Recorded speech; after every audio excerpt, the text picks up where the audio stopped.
এই শোনো না, আমাদের অন্ধবিশ্বাস চ্যানেলটি যারা এখনো সাবস্ক্রাইব করেননি প্লিজ সাবস্ক্রাইব করে দাও। আর অল্প কিছু সাবস্ক্রাইবার হলে 1,00,000 পরিবার হবে। সবাই প্লিজ সাবস্ক্রাইব এবং বেশি বেশি শেয়ার করে দাও প্লিজ। সত্যি বলছি, ব্রোর মেয়ের নাম হৈমি, আমি নিজ কানে শুনেছি। তানিয়া বেগমের মাথা ঘুরে গেল। তিনি থম মেরে মাথা ধরে বসলেন। সাথী বেগম কি বলবে বুঝতে পারছে না। অডিয়েন্স ছুটল সারহানকে ডাকতে। ঈশা স্তব্ধ হয়ে রইল। হরিত্রিকার হাত থেকে চিপসের প্যাকেট মেঝেতে পড়ে গেল। হাতে বুদ্ধির ন্যায় বসলো। এসব সে কি শুনছে? সারহান ভাইয়ের বিয়ে হয়ে গেছে, একটা বাচ্চা আছে। সে এসব শুনে পুরো শক। হরিত্রিকা নাটকীয় ভঙ্গিতে দোকানে হাত দিয়ে মৃদু চিৎকার দিয়ে বলল, না, আমি বিশ্বাস করি না। প্রেমে সমাধি ভেঙে মনে শিকল ছিঁড়ে পাখি যায় উড়ে যায়, তোমায় পাবো না জানি, শুধু চোখের পানি দিয়ে গেলে আমায়।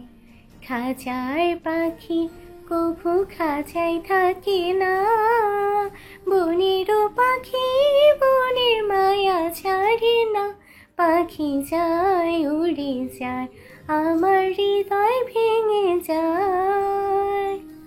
সেই মুহূর্তে ভেসে এলো ঈশ্বর হতাশায় নিমজ্জিত কণ্ঠের গানটি। ডাইনিং রুমের পরিবেশ নীরব এবং স্তব্ধ হয়ে আছে।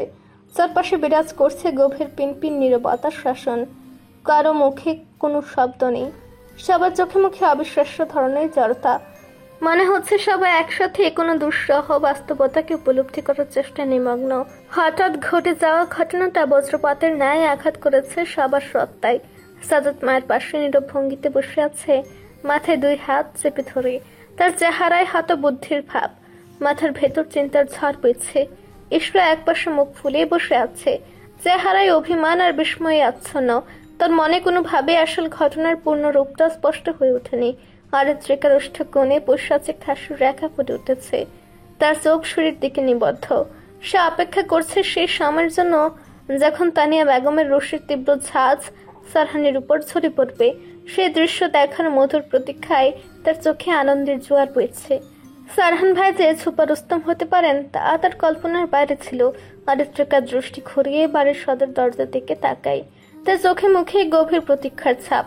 সে অপেক্ষা করছে আরশাদ সাহেব ও আজমল সাহেবের আগমনের। বাবা ও চাচা এমন সময় আসলে মন্দ হতো না। সবার প্রতীক্ষার অবসান ঘটিয়ে সিঁড়ি বেয়ে নিচে নেমে এলো সারহান। তার মুখবয়ব কঠিন শিলাখণ্ডের ন্যায় কঠিন। চোখে মুখে বিরক্তির রেখা স্পষ্টভাবে ক্ষুদিত। কপালে চিন্তার ভাঁজ আর তীক্ষ্ণ দৃষ্টিতে প্রতিফলিত দৃঢ়তার অভিজ্ঞান। তার চলার ভঙ্গিমা ভারী। তার পিছু পিছু কাঁচুমাচু মুখে নেমে এলো অরিন। তার চেহারায় এক অদ্ভুত লজ্জার সংশয়ের আভা। সে তাড়াহুড়ো করে পা চালিয়ে হরিত্রিকার পাশে গিয়ে দাঁড়ালো। হরিত্রিকার ওষ্ঠকোণে তখনও বিদ্রুপ মাখা হাসির আভাস, চোখে দৃষ্টির শান আর প্রখর। তানিয়া বেগম থামথামে গলায় বলে উঠল, এসব আমি কি শুনছি সারহান? সারহান দাম্ভিক ভঙ্গিতে এগিয়ে আসে, সাদাতের পাশে বসে আরাম করে। ভ্রুযুগল কুচকে আগ্রহী হয়ে জিজ্ঞেস করে, কি শুনেছ? শুনলাম তুমি নাকি গোপনে বিয়ে করেছো। হঠাৎ করে আজগুবি কিছু কথা শোনার পর সারহানের মুখবয়ব পরিবর্তিত হয়ে গেল। তার চিন্তা এক মুহূর্তে ঘুরে গেল। সে আন্দাজ করলো নিশ্চয়ই সাদাতের সেসব অবাস্তব কাহিনী সাজিয়ে বলেছে। ভেবে তার মেজাজ আরো খারাপ হয়ে গেল। নিজের বাড়িতে সাদাত আর অরিত্রিকার মতো গর্ধব থাকলে শান্তিতে থাকা দায়। সামান্য কিছু ঘটলেও তারা সেটা বড় করে দেখার অভ্যাস এখনো ত্যাগ করতে পারেনি। সারহান বাঁকা দৃষ্টিতে সাদাতের দিকে তাকালো, তীক্ষ্ণ দৃষ্টিতে। সে আকস্মিক ভাবে এক হাতে সাদাতের কান চেপে মলে দিল। সাদাত তখনই 2 হাতে কান চেপে ধরে মৃদু চিৎকার করে উঠল। কানের জীবন বাঁচানোর জন্য সে তৎপর হয়ে উঠল। এসব কথা নিশ্চয়ই বদমাসটা বলেছে। ভালো করে কিছু না বুঝে শুনে উল্টাপাল্টা কথা তোমাদের কাছে এসে বলেছে, আর তোমরা সেটার সূত্র ধরে আমায় সন্দেহ করছো। আমার এতটাই খারাপ সময় আসেনি যে লুকিয়ে বিয়ে করব, তারপর বউ লুকাবো, আবার লুকিয়ে বাচ্চা পয়দা করব। সারহান রাশ ভারী কণ্ঠে বলল। সাদাতের অবস্থা তার বেহাল অবস্থা। ব্যথায় একটু পর পর ব্যাঙের মতো লাফিয়ে উঠছে। চোখ মুখ খিচে কাঁদো কাঁদো মুখে বলে উঠল, ভাই কান ছেড়ে দাও, কানে লাগছে। সারহান শক্ত কণ্ঠে বলল, আর কোনোদিন বেশি বুঝে লাফালাফি করবি? আর কোনোদিন বেশি বুঝে লাফালাফি করব না। ভাই ছেড়ে দাও। গুড। সারহান কান ছেড়ে দিতে সাদাতকে আর পাইকে সে সোফা থেকে এক লাফ দিয়ে উঠে কিছুটা দূরে গিয়ে দাঁড়িয়ে গেল। এক হাতে কান ডলতে ডলতে মুখ গোমড়া করে বলল, এইভাবে কেউ কান ধরে আর একটু হলে আমার এত স্বাদের কান ছিঁড়ে যেত। তখন আমার কি হতো? বিয়ে করতে গেলে বলতো জামের কান কাটা। তাই নাকি? হ্যাঁ ভাই, আর একটু হলে তোমার জন্য আমার বিয়ের ফুল ঝরে যাচ্ছিল। বিয়ের শখ জাগছে, চল তোকে বিয়ে করিয়ে নিয়ে আসি। সারহানের শান্ত স্বরের হুমকিতে সাদাত দমে গেল। সে ঠোঁটে আঙ্গুল গুজে চুপচাপ সিঁড়ির উপরে বসলো। এতক্ষণে উপস্থিত সকলে বুঝল আসলে কোথায় গলাদ ছিল। তানিয়া বেগম যেন হাঁপ ছেড়ে বাঁচল। আর একটু হলে টেনশনে তার প্রেশার বেড়ে যাচ্ছিল। সাথী বেগম মৃদু হেসে বললেন, আমার দৃঢ় বিশ্বাস ছিল সারহান এমনটা কোনোদিনও করবে না। ছোট থেকে দেখছি, তাই বিশ্বাসের জায়গাটা বেশ পাকাপোক্ত। আব্বা বিয়ে করলে বলো, আমরা দেখে শুনে লক্ষ্মীমন্ত মেয়ে খুঁজে দেব। সারহান নির্লিপ্ত ভঙ্গিতে মাথা দুলালো শুধু। অরিত্রিকা মুখ বাঁকালো মায়ের কথা শুনে। আসছে কোন আব্বাজান, তার জন্য 14 গোষ্ঠী ধরে মেয়ে খোঁজার মিশনে লাগতে হবে। নিজের মেয়েরা যে বিয়ের উপযোগী হয়ে যাচ্ছে সেদিকে তার খেয়াল নেই। এসব পড়াশোনা আর করতে ইচ্ছে হয় না তার। মন চায় একটা হ্যান্ডসাম ছেলেকে পটিয়ে বিয়ে করে বিদেশে সেটেলড হতে, তারপর সেখানকার সব জায়গায় ঘুরবে, ছবি তুলবে। এটাই তো লাইফ। এই স্বপ্ন কোন জীবনে পূরণ হবে কে জানে। মুখটা কেমন নিষ্পিস করছে, মনে হচ্ছে কোনো কথা গলা হতে বের হতে চাইছে। মা, সারহান ভাইয়ের জন্য মেয়ে না খুঁজে তোমার মেয়েদের জন্য ছেলে খোঁজো। চোখের সামনে দুটো মেয়ে বিয়ের উপযোগী নেচে গেয়ে বেড়াচ্ছে, সেদিকে একটু খেয়াল রাখো। সাথী বেগম তীব্র রাগ ও অসন্তোষের সাথে মেয়ের দিকে চোখ গরম করে তাকালেন। দৃষ্টি একান্তই কঠোর। এই মেয়ে কখনই বুঝবে না কোথায়, কখন এবং কিভাবে কথা বলা উচিত। অরিত্রিকা হয়তো এই জন্মের সুবুদ্ধি লাভ করবে না, যেখানে সেখানে বেফাস কথাবার্তা বলে ফেলে। অরিত্রিকা তার মায়ের রাগান্বিত দৃষ্টি দেখার পরেও একেবারে নির্লিপ্ত ও অপ্রভাবিত বোধ করছে। ডোন্ট কেয়ার মনোভাব নিয়ে এসে বসে আছে। চারপাশের সবকিছু তুচ্ছ এবং অস্বীকারযোগ্য। মুখবয়বে কোনো অনুশোচনা বা সংকোচের ছাপ নেই। ইশরা মুখে হাত চাপা দিয়ে ফিক ফিক করে হেসে ওঠে। হরেন এই সবকিছু দেখে বিভ্রান্ত হয়ে একদিকে বোনের দিকে তাকাচ্ছে, আরেকদিকে মায়ের দিকে। তার চোখে দ্বিধা এবং অস্বস্তিতে চুপ থাকে। তানিয়া বেগম হেসে বললেন, কেমন ছেলে চাস? অরিত্রিকা নিজের দলে একজন পেয়ে গদগদ ভাব নিয়ে বলল, শান্ত, ভদ্র, হ্যান্ডসাম এমন কোয়ালিটি অবশ্যই থাকতে হবে।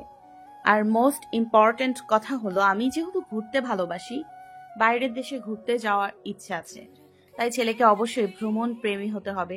বাইরের দেশে একবার সেটেলড হওয়া লাগবে। তানিয়া বেগম অরিত্রিকার বাচ্চা সুলভ কথায় একটু হাসলেন। সারহান এতক্ষণ চুপচাপ কথা শুনছিল, এবার বাঁকা হেসে বলল, এমন একটা ছেলে আমার হাতে আছে বুঝলি। তুই যা বললি তাতে একদম খাপে খাপ মিলে যাবে, কিন্তু সমস্যা হলো ওই ছেলে তোর মতো তার ছেঁড়া। অরিত্রিকা কটমট করে তাকায়, ঝাড়ি মেরে বলে, আপনি তার ছেঁড়া, আপনার 14 গোষ্ঠী তার ছেঁড়া। 14 গোষ্ঠীর মধ্যে তুই একজন। সারহানের তীক্ষ্ণ অতিক্ত কথায় অরিত্রিকার মধ্যে তীব্র রাগের সৃষ্টি হলো। তার মনে হচ্ছে এই মানুষটার মাথা ফাটিয়ে দেওয়াই উচিত, কিন্তু অতি কষ্টের সে ভাবনা দমিয়ে নিজেকে নিয়ন্ত্রণ করলো। অরিত্রিকা মনে মনে সিদ্ধান্ত নিল মাথা ঠান্ডা করে ভাবতে হবে, কেননা শুধুমাত্র উত্তেজনায় কিছু করার মধ্যে কখনো সমাধান নেই। তার একমাত্র লক্ষ্য স্থির করলো সারহানকে এমনভাবে শাস্তা করা যাতে সে পরবর্তীতে আর কোনোদিন তার সামনে এমন কথা বলার সাহস না পায়। মনে মনে নানা পরিকল্পনা করতে লাগলো। তানিয়া বেগম বললেন, হয়েছে, দুজন চুপ কর। সারহান ব্যস্ত ভঙ্গিতে হাতে থাকা ঘড়িতে সময় দেখে নিল। সাথী বেগমকে উদ্দেশ্য করে বলল, চাচি, আজ বিকেলে ফাইরোজের ড্রেসিং করার কথা। এই দেখো, আমি তো ভুলেই গিয়েছিলাম। তোমার চাচা অরিত্রিকাকে নিয়ে হসপিটালে যেতে চেয়েছিলেন বিকেলে, কিন্তু ওনার কোনো খবরই নেই। অনেকদিন পর চাচা আর বাবা একসাথে হয়েছেন। দুই ভাই নিশ্চয়ই গল্পে মশগুল। তা ঠিক, আমি ওই ডঙ্গি মেয়েকে নিয়ে আর পারি না। এত বড় কাহিনী ঘটিয়ে এসে দিব্যি চ্যাটাং চ্যাটাং করে মিথ্যে বলছে। এখন হসপিটালে দৌড়াদৌড়ি করতে হচ্ছে। অরিত্রিকার সাথী বেগমের কথা শুনে নাক ফুলাতে লাগলো, মুখ গুমরা করে মাথা নিচু করে রইল। সাথী বেগম সবসময় তাকে কথা শোনায়, কারোর সামনে আর মান সম্মান রাখলো না। সারহান তা অবলোকন করে। চাচি, যা হওয়ার হয়ে গেছে। সেই ঘটনায় ফাইরোজের কোনো দোষ ছিল না। থাক, ওর হয়ে আর কথা বলো না। আমি জানি আমার মেয়ে কেমন। চাচার যেহেতু আসতে লেট হবে, আমি অরিত্রিকাকে নিয়ে হসপিটালে যাচ্ছি। সারহানের শান্ত স্বর। সাথী বেগম শুনে মনও রইলেন, ভাবছেন কি বলবেন। অরিত্রিকা হতবাক হয়ে একরস বিস্ময় নিয়ে তাকিয়ে আছে সারহানের দিকে। সে ভাবছে সূর্য আজ দিক ভুল করলো নাকি, আজ হঠাৎ করে হসপিটালে নিয়ে যাওয়ার কথা বলছে। নিশ্চয়ই কোনো বদ মতলব আছে। হসপিটাল থেকে আসার সময় যদি মাঝ রাস্তায় নামিয়ে দিয়ে আসে তখন কি হবে? এই যন্ত্র মানবকে বিশ্বাস করা যায় না, যা ইচ্ছে তাই করতে পারে। সাথী বেগম বললেন, ঠিক আছে, নিয়ে যাও। অরিত্রিকা মুখ ভার করে সারহানের দিকে তাকায়। সারহান স্বাভাবিকভাবে তার দিকে তাকিয়ে আছে। সে মুখ ফিরিয়ে নিয়ে থমথমে গলায় বলে, আমি ইশরাকে আমার সাথে নিয়ে যাব। সাদাত, তুই যাবি? শেষাক্ত কথাটি সাদাতকে উদ্দেশ্য করে বলল। সাদাত দুপাশে মাথা নাড়িয়ে তড়িঘড়ি করে বলল, আজ আর যেসে বাঘের মুখও হব না, তুই যা বইন।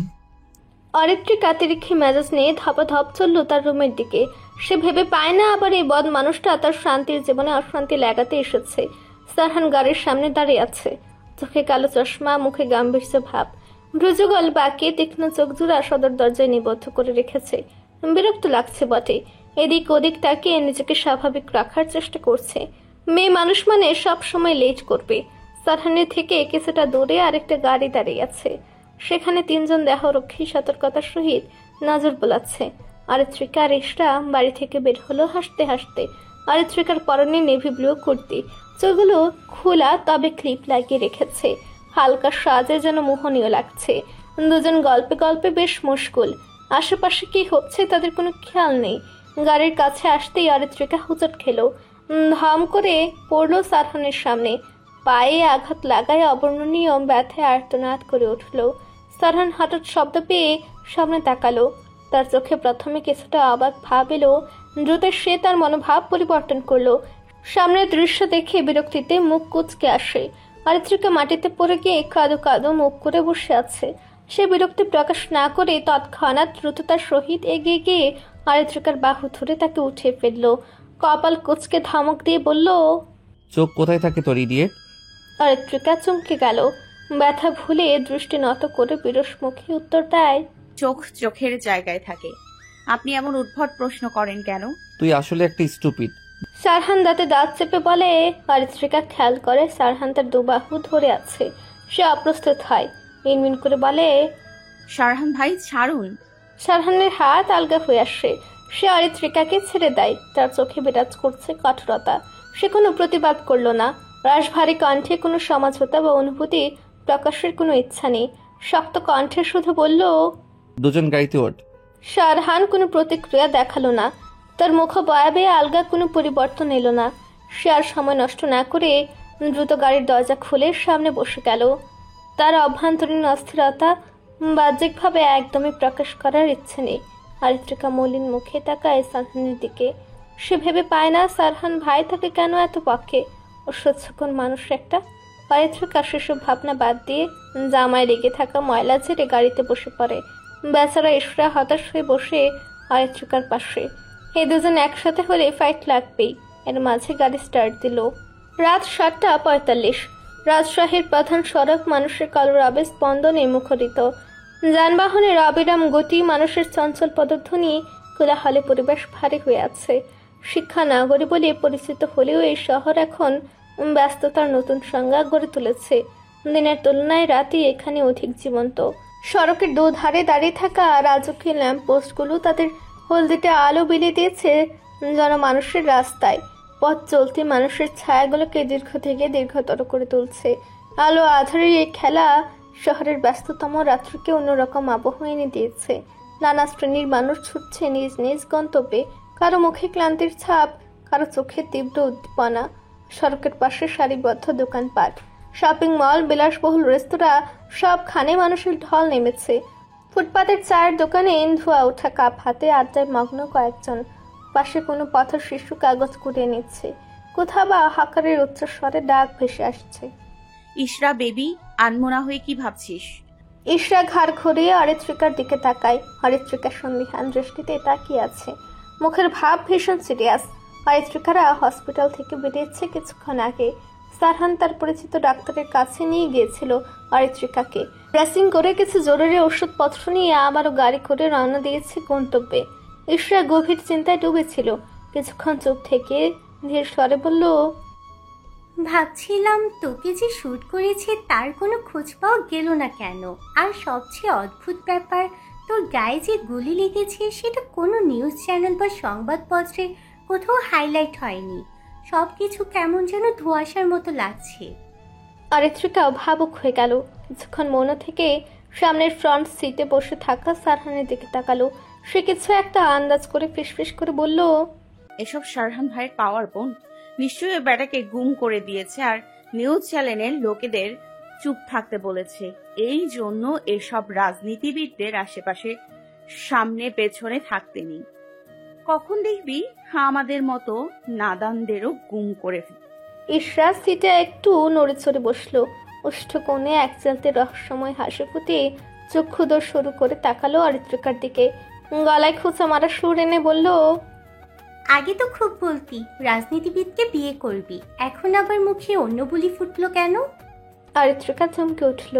চোখের পলক ফেলতে না ফেলতে সতর্ক দৃষ্টিতে সারহানের দিকে তাকালো। ঈর্ষার কথা কানে গেছে কিনা তা বোঝার চেষ্টা করলো। সারহান এক দৃষ্টি ফোন স্ক্রল করছে। মুখাবয়বে কোনো পরিবর্তন নেই, অস্বাভাবিক নিস্পৃহ। তার এই ভাবলে হীনতা অরিত্রিকার মনের সামান্য স্বস্তি এনে দিল। সে নিঃশব্দে একবার শ্বাস নিল, তারপর তড়িঘড়ি করে ফিসফিস করে বলল, আসতে বল, গাড়িরও কিন্তু কান আছে। ঈর্ষা দুহাতে মুখ চেপে হাসছে। এই মুহূর্তের মজাটা সে পুরোপুরি উপভোগ করছে। অরিত্রিকার মুখ আমাবস্যার ন্যায় কালো হয়ে গেল। বিরক্তিতে গাল ফুলিয়ে গাড়ির গ্লাস নামিয়ে বাইরের দিকে তাকায়। এই মেয়ে কোথায় কখন কি বলতে হয় একদম জানে না। সব সময় এমন কিছু বলে বসে যা তাকে সারহান ভাইয়ের সামনে ছোট করে দেয়। বাইরের বাতাস মুখে আলতো ছুঁয়ে দিয়ে যাচ্ছে। অরিত্রিকার মনটা তাতে শান্ত হয় না। স্মৃতির কুঠুরি থেকে এক পশলা অতীত উঁকি দেয়। 4-5 বছর আগের এক বৃষ্টি স্নাত দিনের কথা মনে পড়ে যায়। তখন তার বয়স 14 কি 15 হবে। সে আর ঈশরা ছাদের জেলের কোঠায় দাঁড়িয়ে বৃষ্টির পানি নিয়ে খেলছিল। কখনো বা একে অপরকে পানি ছিটিয়ে দিচ্ছিল। হাসি ঠাট্টার মাঝে সময় কেটে যাচ্ছিল অনায়াসে। মজা করছিল, ভেতরে ভেতরে ভয় পাচ্ছিল তাদের এই অবস্থা দেখে তাহলে আর রক্ষা থাকবে না। বেশ কিছুক্ষণ বৃষ্টি উপভোগের পর দুজনে ভিজে একাকার হয়ে নিচে নামছিল। আর তখনই সামনে পড়ে গেল সারহান। অরিত্রিকা সিঁড়ির মাঝখানে হঠাৎ থমকে গেল, সাথে ইশরাও। তাদের সামনে দাঁড়িয়ে থাকা সারহানের চোখে মুখে সে চিরচেনা গম্ভীরতা। স্বভাব সিদ্ধ কণ্ঠে হঠাৎ জিজ্ঞেস করে বসলো, জামা ভিজলো কিভাবে? অরিত্রিকা ভয়ে মাথা নিচু করে দাঁড়িয়ে রইল। কোনো উত্তর দিল না। কিন্তু সারহান চুপ করে থাকলো না। ধমকে সুরে আবার প্রশ্ন করলো, বলছি জামা ভিজলো কি করে? ঠিক তখনই পাশে দাঁড়িয়ে থাকা ইশরা মুখ কাঁচুমাচু করে একদম অপ্রত্যাশিত ভাবে বলে বসলো, ঐত্রিকা হিসু করে দিয়েছে, তাই ওর জামা ভিজে গেছে। কথাটি বলে ইশরা ছুট লাগালো সিঁড়ি বেয়ে নিচ্ছে। আর অরিত্রিকা হতভম্ব হয়ে দাঁড়িয়ে রইল। লজ্জা, রাগ, অপমান সব মিলে চোখে পানি এসে গেল তার। কোনো কথা খুঁজে পেল না বলার মতো। ইশরা মেয়েটা তার মান সম্মানের একেবারে ফালুদা বানিয়ে দিয়েছে, তা আবার বদমেজাজি মানুষটার সামনে। অরিত্রিকা কাঁদতে কাঁদতে চোখ মুখ লাল করে এক পাশে দাঁড়িয়েছিল। সারহান কিছুক্ষণ শান্ত চোখে তাকিয়ে রইল অরিত্রিকার ক্রন্দনত মুখ পানে। অতঃপর কোনো কথা না বলে আশ্চর্যজনক ভাবে চলে গেল ছাদের দিকে, যেন কিছুই শুনেনি। অরিত্রিকার সেদিন পুরো পৃথিবী উলট পালট হয়ে গিয়েছিল। সেদিনের কান্না, অপমান আর রাগ সব মিলে সে যেন মাটিতে মিশে গিয়েছিল। ঈশ্বরের সাথে সেদিন তার ভয়ানক ঝগড়া হয়। কথায় কথায় দুজনে বাঘ যুদ্ধ এমন জায়গায় গিয়েছিল যে প্রায় 1 মাস তারা একে অপরের সাথে কথা বলেনি। সেই ঘটনার পর থেকে অরিত্রিকা সারহানকে দেখলেই লুকিয়ে পড়তো। লজ্জায়, অপমানে, বিব্রতকর অবস্থার ভয়েই হয়তো এমনটা করত। মনে মনে সে শপথ নিয়েছিল এই ফোপের বেটিকে আর কখনো কোনো গোপন কথা বলবে না। কিন্তু সমস্যা একটাই, সে ভুলে গিয়েছিল যে তার গোপন কথা না বললে পেটের ভেতর শান্তি আসে না। কোনো দুঃখে যে ঈশ্বরকে একদিন বলে বসেছিল সে রাজনীতি করা ছেলেকে বিয়ে করবে, একদম বলা ঠিক হয়নি। এই যে আজও সেই কথা নিয়ে তাকে বেকায়দায় ফেলতে চেয়েছিল। অরিত্রিকা খুব ভালো করে বুঝতে পারছে এই মেয়ের সামনে মুখ খুলে বিপদ। হতাশে জর্জরিত হয়ে অরিত্রিকা গাড়ির সিটে হেলান দিল। দীর্ঘশ্বাস ফেলে দৃষ্টি ফেরালো বাইরের দিকে। রাস্তার ধারে ফুলের দোকানিরা বাহারি ফুলের পসরা সাজিয়ে বসেছে। কৃত্রিম আলোর নরম ঝলকানিতে সেই ফুলগুলো মোহনীয় ও মনোমুগ্ধকর লাগছে। লাল গোলাপের গভীর রং, রজনীগন্ধার শুভ্র মাধুর্য, জারবারার উজ্জ্বলতা সবকিছুতে চোখ ধাঁধিয়ে যাচ্ছে।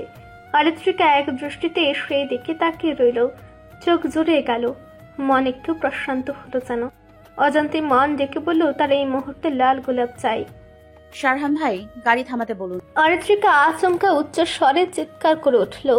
ইশরা আটকে উঠল, তার দিকে তাকাই। সামনের সিটে বসা সারহানের মনোযোগে ব্যাঘাত ঘটে। ঘাড় বাঁকিয়ে পেছনে তাকিয়ে তার তীক্ষ্ণ দৃষ্টি অরিত্রিকার উপর স্থির হয়। চোখে মুখে বিরক্তি স্পষ্ট। দাঁতে দাঁত চেপে নিচু গলায় বলল, সমস্যা কি তোর? এমন চিল্লাচ্ছিস কেন? গোলাপ ফুল নিব, গাড়ি থামাতে বলুন দ্রুত। অরিত্রিকার কণ্ঠে উল্লাসের সুর। এক মুহূর্তে মনের সমস্ত জঞ্জাল মুছে গেল। তবে সারহান তার চিরাচরিত গম্ভীরতায় মৃদুটি কুচকে সামনের দিকে চোখ মেলেই ফোনে মনোযোগী হয়ে গেল। কিছুক্ষণ পরে বিরক্তি ছড়িয়ে ভরাট কণ্ঠে বলল, মাঝ রাস্তায় দাঁড়িয়ে ফুল কেনার মতো সময় কিংবা মুড কোনোটাই নেই আমার। অরিত্রিকা বেশ রেগে গেল। রাগত স্বরে বলল, আপনি গাড়ি ঘুরিয়ে ফুলের দোকানের কাছে নিয়ে যেতে বলুন, নয়তো আমি চিৎকার করে বলবো আপনি আমায় কিডন্যাপ করে নিয়ে যাচ্ছেন।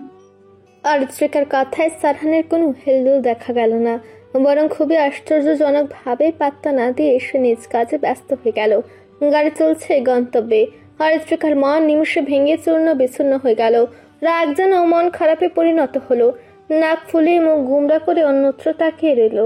চোখ জোড়া ছলছল করে উঠল। অভিমানী চোখের অশ্রু মুছে নিল সে। এই অসহ্য মানুষটার সাথে আসা একদমই উচিত হয়নি। অন্য কেউ থাকলে নিশ্চয়ই একটা হলেও ফুল কিনে দিত। ইশরা অরিত্রিকার গুমরা মুখ দেখে নিজের মনও ভারাক্রান্ত হয়ে যায়। কিছুটা নরম হয়ে ভারী কণ্ঠে বলে, মন খারাপ করিস না সোনা।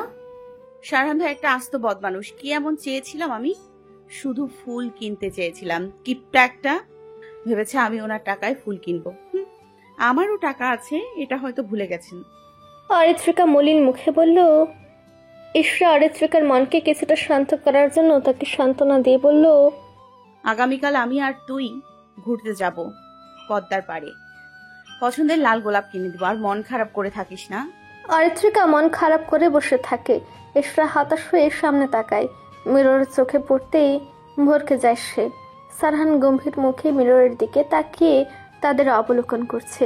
ইশরা দ্রুত চোখ ফিরিয়ে অরিত্রিকার দিকে তাকায়। Stop the car. সারহানের নির্দেশনা পেয়ে গাড়ি থামিয়ে দেয় ড্রাইভার। হঠাৎ ব্রেক করতেই অরিত্রিকা এবং ইশরা চমকে যায়। দুজনে কৌতূহল বশত তাকায় সারহানের দিকে। সারহান ফোনে সময় দেখে কাটকাট স্বরে বলে ওঠে, 5 মিনিট সময় দিলাম ফুল কেনার জন্য। 5 মিনিটের বেশি সময় নিলে আই সোয়ার তোদের দুজনের এখানেই রেখে চলে যাব। অরিত্রিকা এবং ইশরা কিছু না বুঝে নির্বাক হয়ে একে অপরের দিকে তাকায়। ঘাড় বাঁকিয়ে দেখার চেষ্টা করে কোথায় এসেছে তারা। বাহিরে তাকিয়ে হতবাক হয়ে যায়। অবিশ্বাস্য চাহনিতে তাকায় সারহানের দিকে। এটা তো সেই জায়গা যেখানে অরিত্রিকা কিছুক্ষণ আগে ফুলের সব দেখেছিল। ভাবতে অবাক লাগছে, সারহান ভাই গাড়ি ঘুরিয়ে আবার এই স্থানে নিয়ে এসেছে। অরিত্রিকা এবং ইশরা দুজনে আনমনা থাকার খেয়ালই করেনি তারা কোন রাস্তায় যাচ্ছে। অরিত্রিকার মন ভালো হয়ে যায়। উচ্ছ্বসিত হয়ে বলল, ধন্যবাদ শারহান ভাই, চল ইশরা। অরিত্রিকার শেষাক্ত কথাটি ইশরাকে বলার পর তারা দুজনে একে অপরের মিষ্টি হাসি উপহার দিয়ে গাড়ি থেকে নেমে পড়ল। সারহান একদম নির্বিকার ও গম্ভীরভাবে গাড়িতে বসে থেকে ফ্লাওয়ার শপের দিকে তাকিয়ে রইল। তার চোখে কোনো ভ্রুক্ষেপ ছিল না। অরিত্রিকা ও ইশরা ফুলের দোকানে ব্যস্ত হয়ে পড়ল। চারপাশে কাঁচা ফুলের মিষ্টি গন্ধে বাতাস ভরপুর। দোকানিরা বাহারি রকমের ফুলের পসরা সাজিয়ে বসেছে। অরিত্রিকা মনোযোগ দিয়ে পছন্দের ফুলগুলো ছুঁয়ে দেখছে এবং ফুলের সৌন্দর্যে মুগ্ধ হয়ে হাসি হাসি মুখে মুহূর্তগুলো উপভোগ করছে। তার দৃষ্টি একদম আটকে গেছে লাল গোলাপের দিকে। গোলাপগুলো চিরকালীন সৌন্দর্য দিয়ে তার মনকে ছুঁয়ে যায়। সেগুলো গাঢ় লাল রং, সুঘ্রাণ এবং প্রশান্তি তার অন্তরকে শান্তি দেয়। নরম হাতে একটি পছন্দসই গাঢ় লাল গোলাপ তুলে নেয় আর সুঘ্রাণে মোহিত হয়ে যায়। এক মুহূর্ত সে চোখ বন্ধ করে ফুলটির সৌন্দর্য গন্ধে ডুব দেয়। চোখ খুলে মুচকি হাসতে হাসতে মনে মনে ভাবে, ইস, আজ কেউ থাকলে নিশ্চয় গোলাপ কিনে দিত, প্রয়োজনও প্রপোজও করতো, কিন্তু কেউ নেই।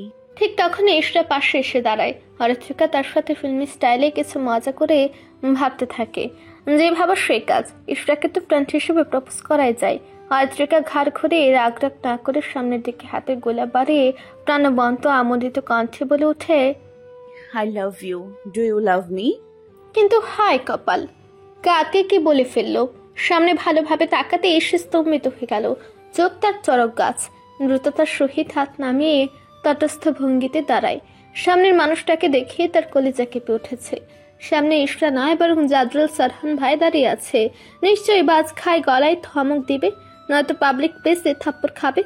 তীক্ষ্ণ চাহনি তার হৃদস্পন্দন বাড়িয়ে দিচ্ছে। ভয়ের মাত্রা বাড়ছে তার। কালো মাস্ক পরিহিত মানুষটি তার দিকে অদ্ভুত চোখে তাকিয়ে আছে। ভ্রুজো গলকুচকে আছে। দেখে মনে হচ্ছে অতিশয় বিরক্ত মানুষটি। অরিত্রিকা ঢুক গেলে অস্বস্তি নিয়ে ধীর কণ্ঠে শুধায়, সারহান ভাই, আপনি এখানে কি করছেন? সারহান কোনো প্রতিক্রিয়া দেখায় না। শান্ত চাহনির চক্ষুদয় অরিত্রিকার ভারত মুখবয়বে নিবদ্ধ, যেন কিছুই শুনেনি এমন ভাব। অরিত্রিকা মাথা নিচু করে উসখুস করতে লাগলো। খেয়াল না করে সারহান ভাইকে সরাসরি প্রপোজ করে দিল ভেবে লজ্জায় হাসফাস করে উঠল সে। সারহান তাকে চমকে দিয়ে হঠাৎ অরিত্রিকার হাত থেকে গোলাপটি নিয়ে নেয়। আকস্মাত এহানো কাণ্ডে বাকরুদ্ধ হয়ে গেল অরিত্রিকা। সে সংকুচিত নয়নে তাকায় সামনে দণ্ডায়মান মানবটির দিকে। সারহান গোলাপটি নেড়ে দেখছে। I love red rose. You know, the beauty of a rose lies not in its color, but in its fragrance, just as a person's true essence is found in their heart. সারহানের কণ্ঠ বেশ শান্ত ও সম্মোহিত শোনালো। অরিত্রিকা চোখ পিটপিট করে তাকিয়ে রইল অবুঝের ন্যায়। উষ্ঠযুগল উল্টে কিছু একটা ভাবতে থাকে। সারহান সেই অবুঝ চাহনি দেখে অদ্ভুত হাসে। এক কদম এগিয়ে যায় অরিত্রিকার দিকে। হাতের মুঠোবন্দি গাঢ় রঙের লাল গোলাপ সযত্নে গুজে দেয় অরিত্রিকার কৃষ্ণ বর্ণীয় খোলা চুলের গহ্বরে। তারপর পুনরায় পিছিয়ে যায়। অরিত্রিকা স্তব্ধ হয়ে যায়। আজ তার ভীষণ অবাক হওয়ার দিন। সারহানের নতুন সত্তায় সে আজকে হারিয়ে দ্বিধায় ভুগছে। চঞ্চল চোখ জোড়ায় ভিড় করেছে অসংখ্য দ্বিধা। সে আগ্রহ নিয়ে চুলে গুজে রাখা গোলাপ ছুঁয়ে দেয়। সারহান তা পরখ করে।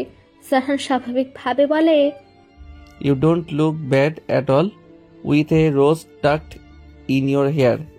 সারহানের বলা অপ্রত্যাশিত প্রশংসা শ্রবণ হতেই অরিত্রিকার মাথা যেন চক্কর দিয়ে ওঠে। সারহানের নতুন রূপ দেখে সে বেহুশ হওয়ার জোগাড়। সে দুই চোখ কষলে বিস্মিত চাহনিতে তাকায়। মস্তিষ্ক অতিরিক্ত ভাবনা নিতে না পেরে হ্যাং হয়ে গেছে। এসব হচ্ছেটা কি? সে ভেবেছিল 2-4টা থাপ্পড় পড়বে গালে। এখন তো সব কাহিনী উল্টে গেল। এমন শান্ত রূপ দেখে সে পুরাই শকড। সেসব ভাবনা চিন্তা গিলে বলল, সারহান ভাই, আপনি ঠিক আছেন? না মানে এমন অদ্ভুত কথা বলছেন কেন হঠাৎ? আপনার এমন শান্ত রূপ আমার কেমন যেন সন্দেহজনক লাগছে। লাল পানি খেয়েছেন? সারহানের চোখ সংকুচিত হয়ে গেল। ভাবভঙ্গি পরিবর্তন হয়ে গেল মুহূর্তেই।